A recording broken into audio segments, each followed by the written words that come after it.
The U.S. has declared a total and complete blockade of Venezuela, mobilizing naval vessels and autonomous drone swarms. It's an action that tests the very boundary of international law and risks a humanitarian catastrophe.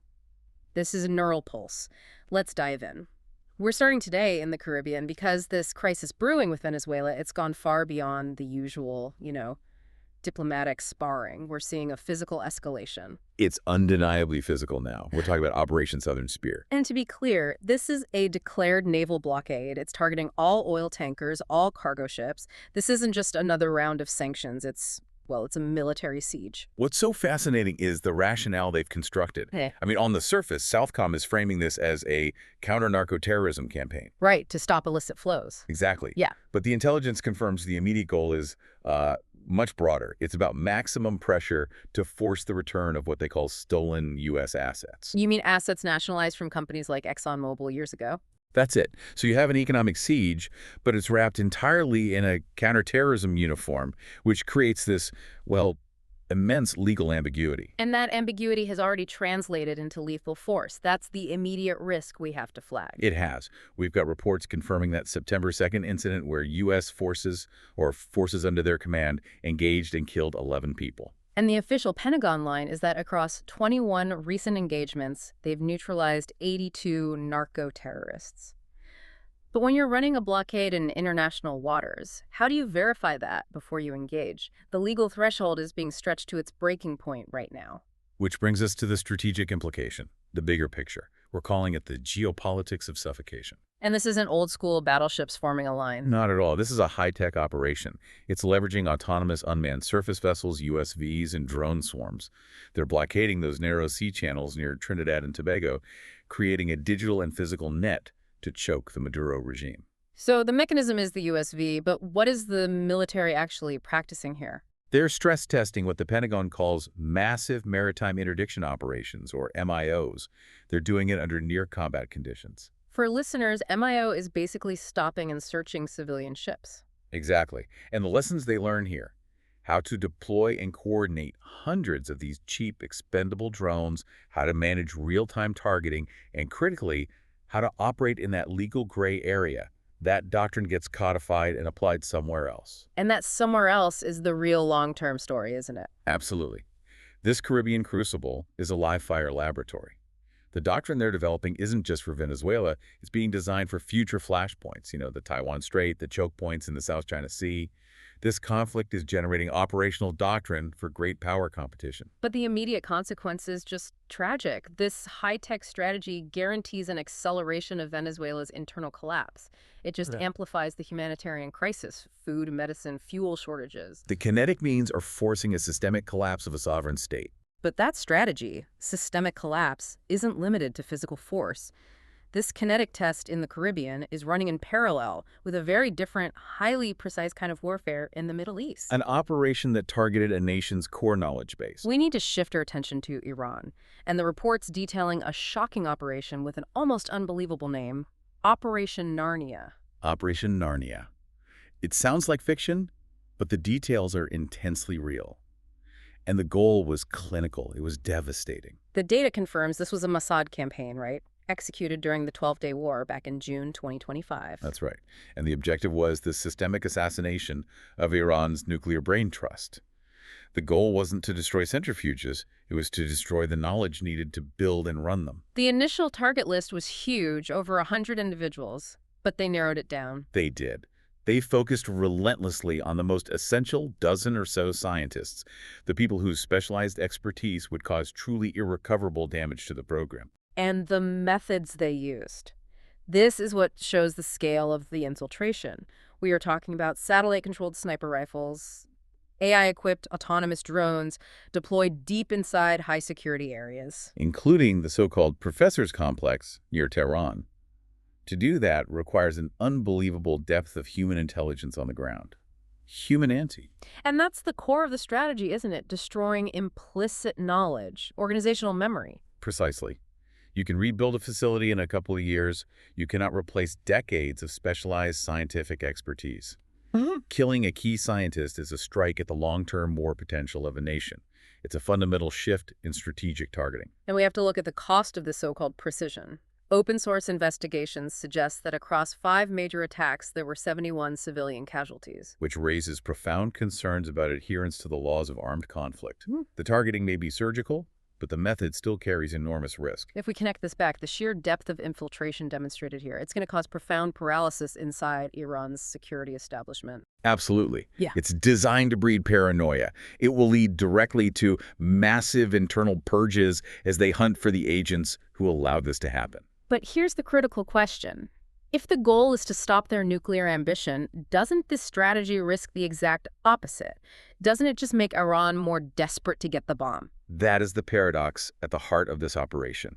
By doing this, you dramatically increase Iran's motivation to sprint toward a weapon. For them, a full nuclear deterrent becomes the only credible defense against future strikes. It's a terrifying acceleration loop. And that threat, the threat of nuclearization and instability, is exactly what the West is trying to neutralize in our third major conflict, Ukraine. The negotiations in Berlin reveal a painful strategic trade-off. The reports coming out of the Berlin peace talks, they confirm a massive geopolitical pivot. It's one forced by sheer exhaustion and necessity. So let's unpack the main concession. The big fact is, President Zelensky has signaled he's making a painful choice. Ukraine will effectively abandon its long-standing goal of NATO membership. And this isn't just giving up on an idea. It's being traded for something seen as more immediate, more valuable, powerful, specific security guarantees. From who? The US, UK, France, Germany. From those core Western powers, yes. Mm-hmm. Guarantees that promise immediate military intervention if Russia invades again. Ukraine is trading future alignment for immediate, actionable defense. A necessity driven by the brutality of Russia's winter campaign. I mean, we all saw the saturation attacks on Odessa. Exactly. These talks are rooted in the reality on the ground, and they're building on the Trump administration's 28-point peace plan and Ukraine's own counterproposals. But if we look at history, there's a deep fear here that this could all be legally unenforceable. The biggest risk is the nature of the U.S. pledge. That's the heart of it. If this guarantee is just a presidential memorandum, a political commitment, and not a Senate-ratified treaty, it can be voided by the next administration. So the vulnerability is the American political cycle itself. It risks becoming another 1994 Budapest memorandum, which offered security assurances that vanished when they were needed most. So what's the long-term outcome if this deal goes through? What does Ukraine become? The outcome is likely a frozen conflict. Ukraine gets heavily armed but stays outside NATO. Analysts are calling it the Israel model or the hedgehog strategy. It's a de facto compromise on territory and, a symbolic defeat for the West's open-door policy. Ukraine becomes a perpetually armed, non-aligned buffer state. So while political maps are being frozen in Europe, the economic infrastructure underpinning everything is being weaponized somewhere else. We have to shift to China's latest move on the supply chain, weaponizing rare earths. This is a classic case of China leveraging a monopoly to execute a calculated asymmetric retaliation. It's moving beyond tariffs to control the actual material inputs. The data is clear. On December 1st, China strengthened controls on rare earths, the tech, the components. But the critical detail is the inclusion of extraterritorial measures. And that's the real story. It means even if a product is made in, say, Malaysia or Mexico, it still needs Chinese approval if it uses Chinese-sourced rare earth components. It's a direct counterpunch to the U.S. export controls on high-end semiconductors and AI chips. It is. China's using its control over the periodic table to push back against U.S. control over the digital one. And the precision of the targeting is really what's noteworthy. So how strategic is this? Which Western sectors are most vulnerable? They're targeting the absolute heart of the advanced Western economy. We're talking crucial defense systems, the F-35, high-precision missile guidance, and the entire green energy transition, EV motors, wind turbines. These sectors are utterly dependent on rare earths. And there are no immediate substitutes, so a market commodity suddenly becomes a geopolitical pressure card. Precisely. By making the approval process opaque and discretionary, China can create intentional supply delays. They can freeze shipments to a specific defense contractor, maybe a supplier to Lockheed Martin, without ever declaring a trade war. It's economic leverage disguised as regulatory compliance. And we know Western efforts to build non-Chinese supply chains, whether in Australia or Vietnam, will take years. This supply chain risk isn't a temporary blip, it's the new normal. It is. Resilience is now mandatory. This overwhelming sense of global instability, From blockades and knowledge warfare to strategic sacrifices and supply chain attacks, it's driving capital to one single place. We have to look at the financial data to see what the market is truly afraid of.